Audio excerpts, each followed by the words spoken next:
जय हिंद प्यारे छात्रों, आशा है कि आप अच्छे से पढ़ाई कर रहे होंगे। तो चलिए आज आपकी पढ़ाई की सीरीज को आगे बढ़ाते हुए एजुकेशन पथ के इस प्लेटफॉर्म पर आपके आगे की ऑब्जेक्टिव की सीरीज को हम पूरा करते हैं। आज हम जो डिस्कस करने जा रहे हैं वो ज्योग्राफी का लेसन 2 है। लेसन 2, तो लेसन 2 जिसमें जो भी प्रीवियस ईयर के क्वेश्चंस हैं उन पर डिस्कस करेंगे।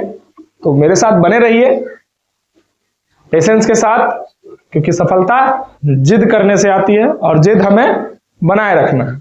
तो चलिए शुरू करते हैं।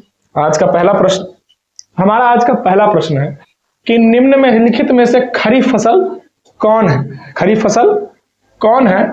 गेहूं, सरसों, चावल या मटर? तो खरीफ फसल इसमें से है कौन? चावल। खरीफ फसल है चावल। जी हाँ, खरीफ फसल आपका है चावल। दूसरा प्रश्न, चावल किस प्रकार की जलवायु का पौधा है? तो चावल किस प्रकार की जलवायु का पौधा है?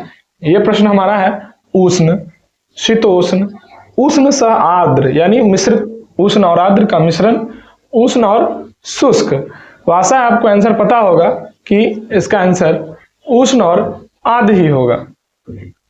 चावल है खरीफ फसल, रबी फसल, जायद फसल या इनमें से कोई नहीं? तो अभी जस्ट ऊपर ही हमने बनाया है कि चावल क्या है, तो खरीफ फसल है। तो आंसर आप टिक कर सकते हैं।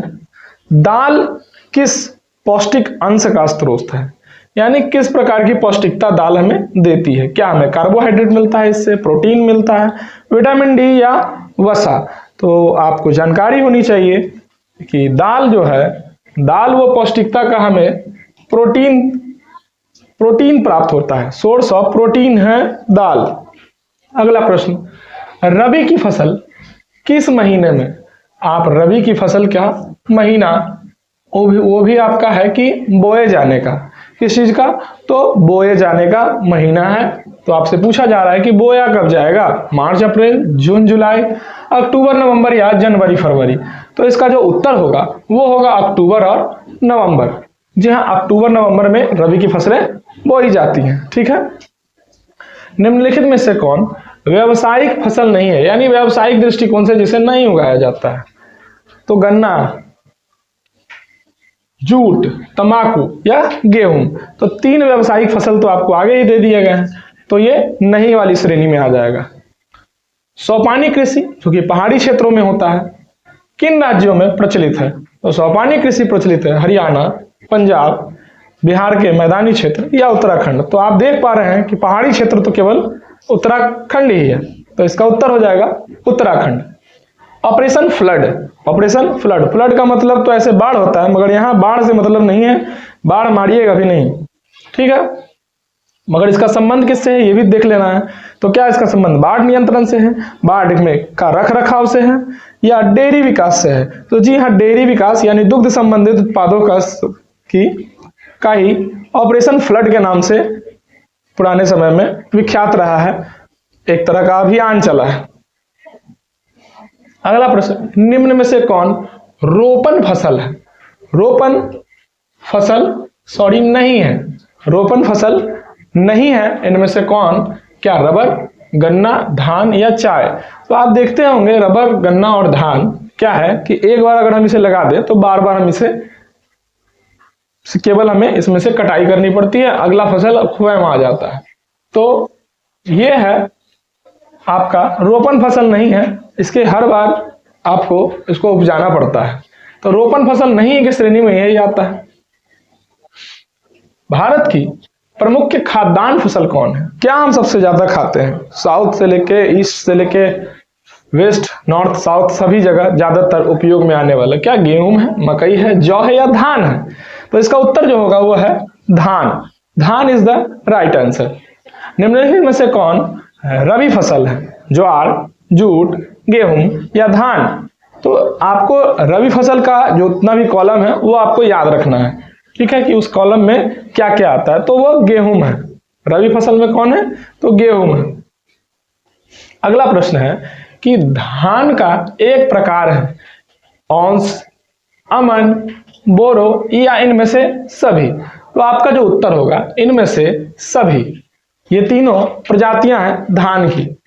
निम्नलिखित में से यानी निम्न में से कौन खरीफ फसल है? देखिए बार बार इन्हीं तरह के प्रश्नों को पूछा जाता है, खरीफ रबी, तो आप इसको कंठस्थ कर लें दोनों कॉलम को, गेहूं, तिलहन, जौ या धान।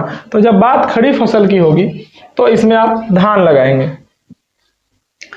निम्नलिखित में से रोपण फसल का उदाहरण है, रोपण फसल का उदाहरण है तो रबर भी है, चाय भी है और गन्ना भी है।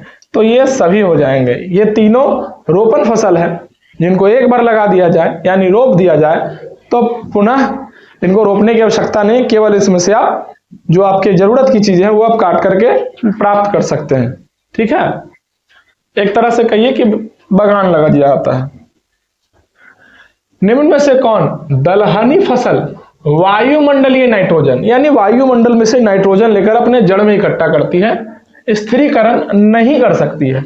तो कौन है दलहनी? तो यहां पे आप देख रहे हैं कि सभी है, चना का दाल, मटर का दाल, मूंग का दाल और राजमे का भी। राजमा दाल है क्या? तो कुछ लोग तो दाल तो नहीं, राजमा को दाल में डाल के खाते हैं। तो यहां पर आप देख रहे हैं कि ये तीनों दाल हैं और राजमा को भी उसी श्रेणी में रखा गया है। ठीक है, दाल के रूप में बहुत लोग उपयोग करते हैं, आप लोग हम लोग बहुत कम खाए होंगे, मगर ये भी दलहनी फसल है। किंतु जब बात नाइट्रोजन स्थिरीकरण यानी दलहनी फसल को बोया ही इसलिए जाता है ताकि वह मिट्टी में नाइट्रोजन की मात्रा को बनाए रखे। ठीक है, तो इनमें से नाइट्रोजन स्थिरीकरण कौन नहीं करता है? तो वो है राजमा। बाकी तीन नाइट्रोजन स्थिरीकरण करके जमीन के अंदर यानी मिट्टी को नाइट्रोजन की पूर्ति कराते हैं। ठीक है, भारत में बफर स्टॉक मतलब क्या होता है कि अगर खाद्यान्न का बफर स्टॉक बोले तो यहां पर खाद्यान्नों का जहां पर स्टॉक किया जाता है तो भारतीय खाद्य निगम, खाद्य एवं कृषि संगठन, संयुक्त राष्ट्र संघ या इनमें से कोई नहीं। तो इसका उत्तर हो जाएगा ए अर्थात भारतीय खाद्य निगम, जिसको इंग्लिश में IFS बोलते हैं, इंडियन फूड